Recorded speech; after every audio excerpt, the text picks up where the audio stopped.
Once you have developed some of the core skills and mastered some of them, a large part of your success and impact from that point forward is going to be reliant on how well you manage your own psychology. It's not work outside, it's inside work.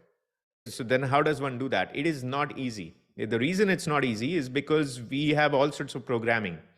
We have some genetic programming, meaning like it was just decided that we're going to think this way or we're going to feel this way the moment we were conceived. That is the toughest. But then over time, as we grow up and go through life, there is more programming, more enhancements, more modules added here. In some ways, we are building and training an LLM inside us. So it's going to do a certain thing based on that training and programming. There is work required to first even wanting to do it.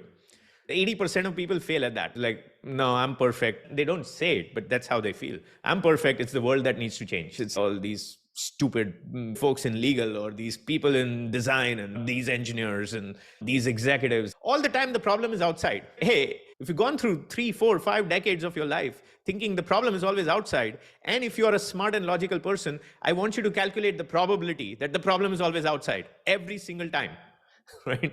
You're going to suffer some cognitive dissonance there as you do that. Because you're a smart person, you think math is great, calculate the probability that you are always right and everybody else is always wrong. Or you never have to change and everybody else has to change. Just think about it logically. So that's the first step. Most people don't take that step. Like, yeah, I need to do works inside. Some people do too much work inside. So you should avoid that too, just calling it out.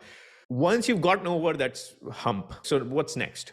The second thing is you need to recognize that this is not going to be work that will reap benefit on Monday. Many people, so of the 20% that do recognize some work needs to be done, out of those 20%, easily an 80%, 90% of those will only do work that will benefit them on Monday. Meaning, I have this problem, I need to solve this problem, so I will do some learning, but then I'll only do it localized to this problem. The problem is when you're working on yourself and your own psychology, your own emotional regulation, it's never going to present itself as something you need to solve by Monday. You need to understand the long-term nature of this, the ambiguous nature of this, right? So that's the next step. Now, hopefully you get over that hump as well.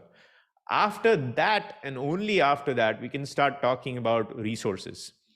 And there are so many resources out there. Basically, what I would recommend is just read philosophy, read some kind of religious texts, but religion in the sense of texts that focus on calmness, tranquility, happiness, being more mindful, being more present.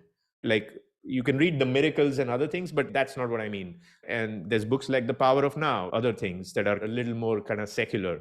Whatever your preferences are, you'll find books, right? But the books by themselves are not enough. And by the way, there's amazing YouTube videos now. So you don't even need to go to books. Just be on YouTube if that's your learning style.